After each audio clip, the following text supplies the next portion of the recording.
የትራምፕ ከባድ ሴራ በግድቡ ላይ ካሳ ኢትዮጵያ ትክፈል፣ የአሜሪካ ጣጣ። የህዳሴ ግድቡ ምርቃት ተካሂዶ ሪባን ቢቆረጥም የግድቡ ጉዳይ አላለቀም እያሉ ነው ግብጽ፣ ሱዳን እና አሜሪካ። አሜሪካ አደራዳሪውን አትምጣ እንጂ የግብጽ ፍላጎት አስፈጻሚውን አቀርባለች። ትራምፕ እጅግ አደገኛ የሚባሉ ሀሳቦችን ስለ ህዳሴ ግድቡ አንስተዋል። በአሁኑ ሰዓት ትራምፕ ጋዛንና የህዳሴ ግድቡን አስተሳስረው መያዛቸውም ለኢትዮጵያ ከባድ አደጋን የሚፈጥር ይሆናል። የህዳሴ ግድቡ የምስራቅ አፍሪካን ብቻ ሳይሆን የመካከለኛው ምስራቅን ደህንነት የሚነካ ጉዳይ እንደሆነ አድርገው ማቅረባቸው መጪው ጊዜ ለኢትዮጵያ አስጊ እንዲሆን ያደርገዋል። ትራምፕ አሁንም የኢትዮጵያን ወገብ ጠበቅ አድርጌ ካልያዝኩ እያሉ ነው። ትራምፕ ስለ ህዳሴ ግድቡ ጥሩ ነገር ማውራት አይወዱም። ሲፈልጉ ግብጽ የህዳሴ ግድቡን ታፈነዳዋለች ይላሉ።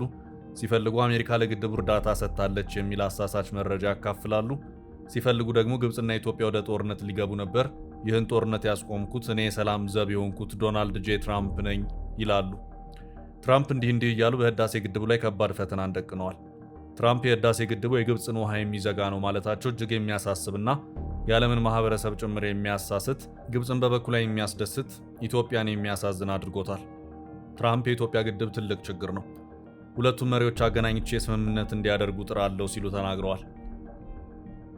በተደጋጋሚ ገንብቶ በማስረከብ በደንበኞቹ የተመሰከረለት ዳኮርድ ሪል ስቴት አሁን ደግሞ በመሃል አዲስ አበባ ጀማ እንደሚገኘው ሳይት ላይ ግንባታ ሂደታቸው 40 በመቶ የደረሱ በአንድ ዓመት ብቻ የሚረከቧቸውን አፓርትመንቶች ከ70/30 የባንክ ብድር ጋር አቀረበላችሁ። ባለ 1 መኝታ 80 ካሬ፣ ባለ 2 መኝታ 110 እና 118 ካሬ ከ623200 ብር ቅድመ ክፍያ ጀምሮ እስከ 1 ሚሊዮን ብር ከሚደርስ ልዩ ቅናሽ ጋር ይዞላችሁ ቀርቧል። ለበለጠ መረጃ 0911057674 ወይም 0926930578 ይደውሉ። ዳኮርድ በልዩነት የተገነባ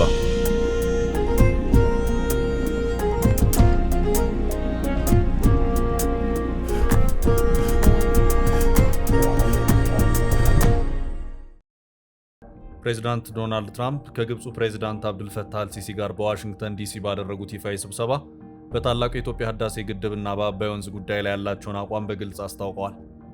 ፕሬዚዳንት ትራምፕ ግድቡ በአፍሪካ ትልቁና በዓለም ላይም ካሉት ግዙፍ ግድቦች አንዱ መሆኑን ገልጸው ግድቡ ግን ናይልን የሚዘጋ ብሎክስ ዘ ናይል ሲሉ ተችተዋል።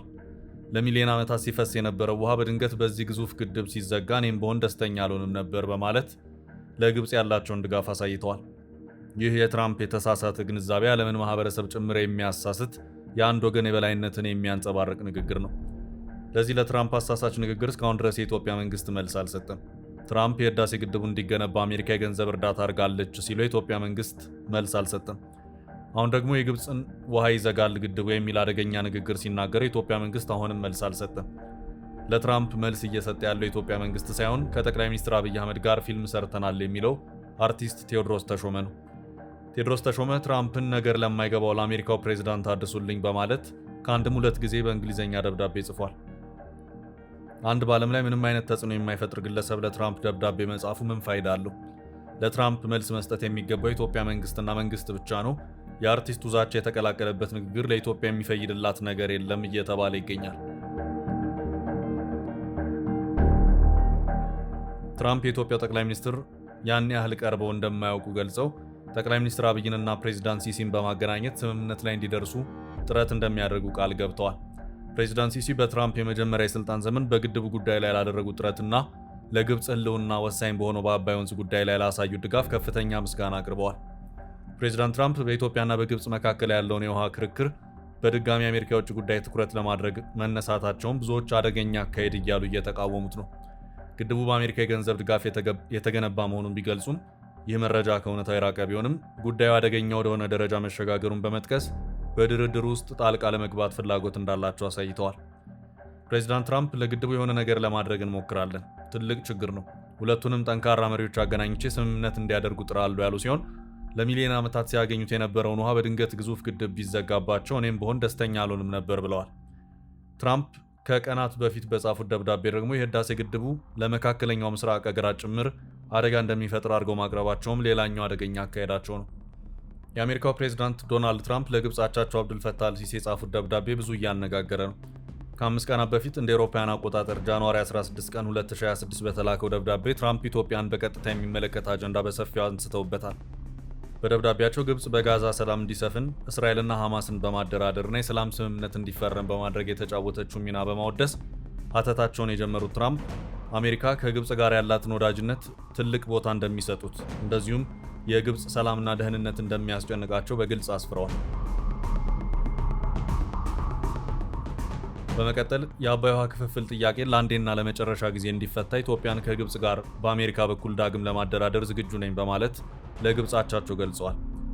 ይህም ብቻ አይደለም፣ በአባይ ጉዳይ ግብጽን ፍላጎቷ እንዲሳካ እንደሚደግፉም ይጠቅሳሉ። እኔና አስተዳደሬ የአባይ ውሃ ለግብጽም ሆነ ለሕዝቧ ያለውን አስፈላጊነት በደንብ እንረዳለን። በዚህ የግብጽን የውሃ ፍላጎት የሚያረጋግጥ ውጤት እንድታገኙ ለመደገፍ ዝግጁ ነን። በተጨማሪ ድርድሩ የሱዳንም ሆነ የኢትዮጵያን የውሃ ፍላጎት በዘላቂነት የሚያረጋግጥ ድርድርም እንደሚሆን ተስፋ አድርጋለሁ። አሜሪካ ማንም ወገን የጎረቤቶቹን ፍላጎት ጎርቶ በተናጠል የአባይን ውሃ ሊጠቀልል እንደማይገባ ታምናለች። አሜሪካ በምታመቻቸውና በጥብቅ ክትትል በሚደረግበት ብቁ የቴክኒክ ባለሙያዎችን በመመደብ ፍትሐዊና ግልጽ ድርድር በማድረግ በአባይ ተፋሰስ ሀገሮች መሃል ዘላቂ ስምምነት መፍጠር እንደሚቻል አምናለሁ። ይህ እንዲሳካ በማድረግም ኢትዮጵያ የተረፋትን ለግብጽና ለሱዳን በመሸጥ ጭምር ከፍተኛ የውሃ ኃይል እንድታመነጭ ማስቻል አለብን። ግብጽና ሱዳን የተራዘመ ድርቅ በሚገጥማቸው ጊዜ ተጨማሪ ውሃ የሚያገኙበትን እድል ማረጋገጥ ይቻላል። በኢትዮጵያ ታላቁ ህዳሴ ግድብ ሳቢያ የሚነሱ አለመግባባቶችን በዘላቂነት መፍታት በመካከለኛው ምስራቅ ዘላቂ ሰላም ለመፍጠር ከማደርጋቸውና ቅድሚያ ከምሰጣቸው አጀንዳዎች አንዱ ነው በማለት የሚያትተው የትራምፕ ደብዳቤ አሜሪካ በህዳሴ ግድብ ጉዳይ ጣልቃ መግባት ፍላጎቷ መሆኑን በግልጽ አስታውቋል። ይህ የትራምፕ ደብዳቤ በመዝጊያው ላይ ግልባጭ ብሎ ለሳውዲ አረቢያ አልጋ ወራሽ መሐመድ ቢን ሰልማን፣ ለተባበሩት አረብ ኤምሬትስ ፕሬዝዳንት መሐመድ ቢን ዛይድ፣ ለሱዳን ሉዓላዊ ሽግግር ምክር ቤት ፕሬዝዳንት ጀነራል አብዱልፈታህ አልቡርሃን እንዲሁም ለፌዴሪ ፕሬዝዳንት ታዬ አጽቀሥላሴ መልእክቱ እንዲደርሳቸው ተብሎ በስም ይዘረዝራል። ለዚህ ትራምፕ ደብዳቤ ኢትዮጵያ መልስ አልሰጠችም። ሱዳንና ግብጽ ግን ትራምፕ አስደሳች መግለጫ አቅርበዋል፣ ካሳም እንፈልጋለን ብለዋል። የግብፁ ፕሬዝዳንት አልሲሲ ከኢትዮጵያ ጋር በአሜሪካ አደራዳሪነት የሚካሄድ ድርድር ለመጀመር ተዘጋጅቻለሁ፣ የአባይ ውሃ ክፍፍል ጉዳይን በኃላፊነት ስሜት ለአንዴና ለመጨረሻ ጊዜ ለመፍታት ተዘጋጅቻለሁ ብለዋል። በሌላ በኩል የሱዳን ሉዓላዊ ሽግግር ምክር ቤት ፕሬዝዳንት ጀነራል አብዱልፈታህ አልቡርሃንም ቢሆን የትራምፕን ጥሪ በጸጋ እንደተቀበሉት ተገልጿል። ኢትዮጵያ ለግብጽና ሱዳን ካሳ ትክፈል።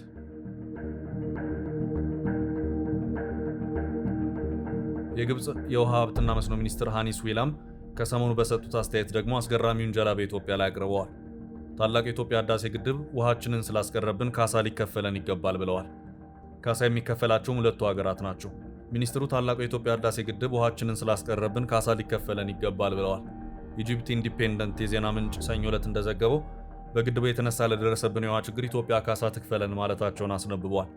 ታሪካዊ ከሆነው ከ55 ቢሊዮን ኪዩቢክ ሜትር የውሃ ድርሻችን ወደ 38 ቢሊዮን ኪዩቢክ ሜትር ተቀንሶብናል ብለዋል። የግብፅ ውሃ ፍላጎት አሁን ወደ 88 ቢሊዮን ኪዩቢክ ሜትር አድጓል። ወደ 23 ቢሊዮን ኪዩቢክ ሜትር ውሃ መልሶ ጥቅም ላይ በመዋል ነው ፍጆታችንን ለመሸፈን ጥረት እያደረግን ያለ ነው።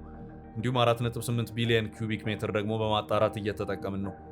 የግብፅ የነፍስ ወከፍ የውሃ ፍጆታ ማሽቆልቁሎ ወደ 500 ኪዩቢክ ሜትር ወርዷል። ይህ ደግሞ በዓለም ካለው አማካይ ከሚባለው 1000 ኪዩቢክ ሜትር የነፍስ ወከፍ ፍጆታ ያነሰ ነው። ሱዳን በግድቡ የተነሳ በግብርና እና በኤሌክትሪክ ተጠቃሚ ልትሆን ትችላለች። ነገር ግን ደግሞ ጎርፍ ያሰጋታል። ባሳለፍነው ጥቅምት በግድቡ ያልተጠበቀ ውሃ አለቃቀቅ የተነሳ ጎርፍ ገጥሟት ነበር። ይህ ደግሞ ኢትዮጵያ በየቀኑ የምትለቀውን ውሃ 300 ሚሊዮን ኪዩቢክ ሜትር እንድትቀንስ አድርጓታል። ግብጽ 97 በመቶ፣ ሱዳን ደግሞ 55 በመቶ የውሃ ምንጫቸው በአባይ ላይ የተመሰረተ ነው በማለት የግብፁ ጋዜጣ ዘግቧል። ትራምፕ ስለ ህዳሴ ግድቡ ብዙ ነገር እያሉ ነው።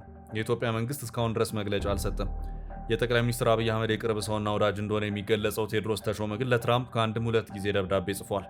ትራምፕን ነገር ለማይገባው ሰው አድርሱልኝ ማለቱም ብዙዎችን አስገርሟል። ታዋቂ የፊልም ባለሙያ ቴዎድሮስ ተሾመ ለአሜሪካው ፕሬዝዳንት ሁለተኛ ደብዳቤ ጽፏል። ኢትዮጵያውያኖች አድርሱልኝ በማህበራዊ ሚዲያ ላይ በማጋራት ብሏል።